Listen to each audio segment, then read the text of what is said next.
Blake Chenault live with the latest. Blake. Yeah, police definitely showing no signs of fatigue. In fact, I believe their manhunt is intensifying. They are involved in an all-out citywide manhunt for Devon Crawford, and by all accounts, Mr. Crawford should be considered armed and extremely dangerous. According to police and a number of neighbors, he is responsible for a mass slaughter, a domestic violence case, ending in the worst way possible. All of this taking place just before 8 o'clock tonight in the 1300 block of West 89th Street. 6 people shot, 5 are dead. A number of the deceased are kids, possibly even infants. Also among the deceased, children's mother. Mr. Crawford, according to a number of neighbors who all tell us the same story, walked into the house and tried to kill most of his family. Now, I had a chance to speak with a number of police officers confidentially and off camera, and they told me that if Devon Crawford is guilty as accused right now, he is manic, he is suicidal, and he is capable of almost anything. Again, should be considered armed and extremely dangerous. On Cleveland's west side, Blake Chenault, 19 Action News.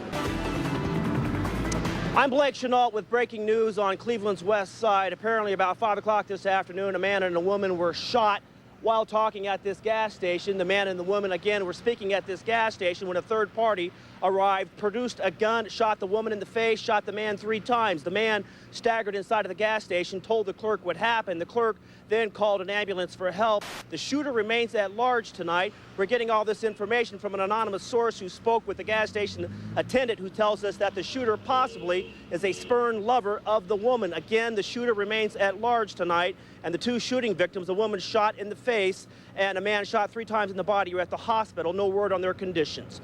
Back to you folks in the studio. He's live at 5 in Lorain County. Yeah, that's right. The Black River is on the minds of almost everybody who lives near it. These recent rains have turned parts of the river into a treacherous waterway. Now, some roads have been flooded, some homes have been evacuated. Now, Elyria's largest park, Cascade Park, has been closed as a precaution, and with good reason. In many areas, the river is well out of its banks, and folks in this area all know what that can mean. Now, state emergency officials warn people never drive through flooded roadways, and also to stay away from the river's banks because these banks could erode right into the water. A flood warning remains in effect until Wednesday. Chances are if we get more rain, we're going to see more flooding-related problems. In Elyria, Blake Chenault, 19 Action News. Blake. A police officer on routine patrol noticed somebody suspicious and decided to take a closer look, and now it appears police are investigating their latest homicide. As you said, this took place on Cleveland's east side. They stopped a man seen here in the back of a squad car because they thought he might be illegally dumping trash. Well, it turns out the man was dumping a body, so at the very least, police now have a suspect to interrogate as their murder investigation, what appears to be a murder investigation, is just beginning. A tow truck arrived a short while later and carried away the suspect's car. The body was still in it so as not to disturb any of the evidence, talking about possible hair, fibers, blood, DNA, things like that.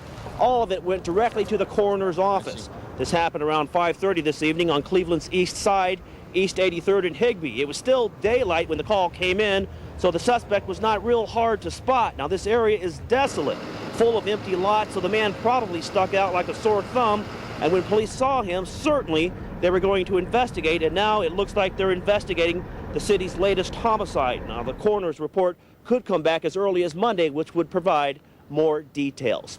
In Cleveland, Blake Chenault, 19 Action.